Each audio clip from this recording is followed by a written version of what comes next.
ایک آدمی کس طرح گزارا کرے، تو پہلے بھی بات ہوئی کہ اللہ کا اصول اگر پوری جماعت، فرد کا معاملہ لگا،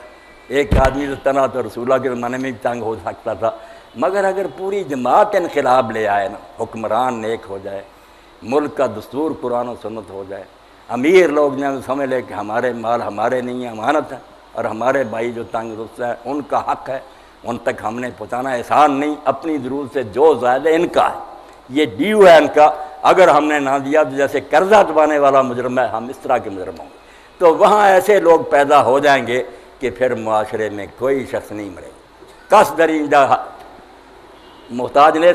دین جہاں آ جاتا وہاں کوئی آدمی محتاج نہیں ہوگا، اس کی ضرورت گھر بیٹھے لوگ آ کر پوری کرتے ہیں۔ باقی جو ہیں حالات، سارا نظام بگڑا ہوا، یہاں قرآن مجید کی رہنمائی مدد کرتی ہے۔ ایسے زمانوں میں پیغمبر ہوئے کہ حکومت کفار کی تھی، یہ انقلاب نہیں لا سکے، وہاں پھر قرآن مجید نے کہا کہ بندہ مومن جو نا، اس کو دین میں عقیدہ تقدیر پر ایمان رکھنا چاہیے کہ جو کچھ ہو رہا ہے نا اللہ کی نگاہ میں ہے، اللہ تو اس سے بے خبر نہیں ہے، وہ تیرے حالات کو جانتا ہے۔ اگر مشکلات میں تو مبتلا ہے نا تو یہ چند روزہ زندگی حوصلے اور صبر سے گزار، اپنی عزت رابرو نہ برباد کرنا۔ غیرت ہے بڑی چیز جہان تگودو میں، ایک کنگال بھی نہ ہو مگر خوددار ہو، کسی کے سامنے ہاتھ نہیں پھیلاتا۔ غیرت ہے بڑی چیز جہان تگودو میں، پہناتی ہے درویش کو تاج سر دارا۔ ایک کنگال بھی بادشاہوں سے بڑھ سکتا ہے، جھکتا نہیں، ایک امیر ہو کر بھی کتے کی طرح ان کے پاؤں چاٹتا پھرے گا، وہ محتاج سمجھتا ہے۔ تو قرآن یہ کہہ دیتا اس کو اگر معاشرہ نہیں ٹھیک، یہ لوگ حقوق نہیں دیتے،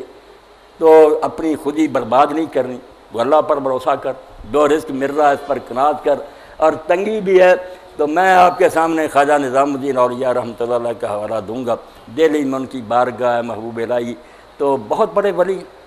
تو بادشاہوں کا بھی زمانہ تھا، بڑے بڑے بادشاہ چاہتے تھے کہ ہم سے کوئی یہ لیں، آپ نے کبھی نہیں ان سے کچھ مانگا۔ اور گھر میں حال یہ تھا، کبھی فاقہ ہو جاتا، کبھی روٹی ہوتی، اماں ہی تھی، وارث بہت ہو گئے، تو گھر میں حضرت خواجہ نظام الدین رحمۃ اللہ علیہ آتے، تو جس دن فاقہ ہوتا نا، اماں کا ایک محاورہ تھا،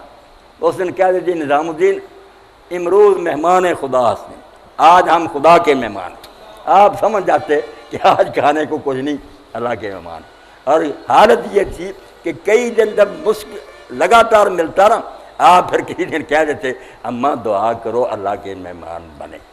یہ ایمان جب پیدا ہو جاتا نا، غریب رہ کر بھی آدمی پریشان نہیں ہوتا۔ اور اگر لاکھوں کروڑوں بھی آپ کے پاس آ جائے، قارون بن جائے آپ، اگر یہ قناعت نہیں، اللہ پر بھروسہ نہیں، تو یقین جانے یہی ڈپریشن اور بیماریاں اور پریشانیاں جان نہیں چھوڑیں گی۔ یہ اندر ہے علاج کہ آدمی سمجھے کہ میرا رزق اللہ کے ہاتھ میں، کوشش کرے پوری، اور مل جل کر معاشرے کو تبدیل کرنے کے لیے جہاد بھی کریں، بیٹھ نہ جائیں، سمجھیں کہ یہ ظالم تو دولت پر ہے نا قابض، یہ ہماری قسمت میں نہیں لکھا بھوکا،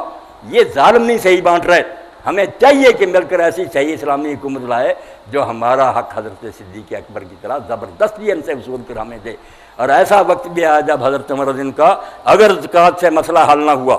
تو میں صرف زکوٰۃ پر نہیں رہوں گا، سب امیروں کی دولت ضبط کر کے سارے غریبوں میں برابر تقسیم کر دوں، میں امت کا سربراہ ہوں، یہ سب میرے بچے ہیں، کچھ بھوکے مرتے رہے کچھ کھاتے رہے، یہ نہیں ہوگا۔ اگر آرام سے دے دے ان کا حق بالکل ٹھیک ہے، ورنہ زکوٰۃ سے آگے بڑھ کر میں ساری دولت ضبط کر لوں گا اور غریبوں میں تقسیم کر دوں گا۔ اسلام جو میرے بھائی کہتا ہے نا، اس کے لیے ہم کوشش نہیں نہ کرتے۔ میں بیان کروں آپ سن لیں کیا ہوگا اگر کوئی تنظیمیں ہوں جو ایمانداری سے، جو تنظیمیں تھیں بھی، اب اس کو ثانیہ ہی کہنا چاہیے، وہ بھی سیاست کا شکار ہو گئی، 2-4 سیٹوں کے پیچھے پڑ گئی، وہ انقلاب والی بات وہ بھی چھوڑ بیٹھی۔ میں ان سب کا ساتھی رہا ہوں، مگر وہ بات جو ہے نا وہ خراب ہو گئی، ان کے پاس بھی کچھ نہیں رگا، امت ہو گئی مایوس کہ دینی جماعتوں نے بھی کچھ نہیں دیا۔ تو حقیقت میں حل یہی ہے کہ ہم سوچیں کہ جب تک معاشرہ تبدیل نہیں ہوتا محض مسائل سے بات نہیں بنے گی، اور اگر جب تک یہ وقت نہیں آتا ہمیں اپنی قناعت اور خودداری کو نہیں چھوڑنا چاہیے، غریبی میں بھی اللہ کی رضا پر راضی رہنا چاہیے،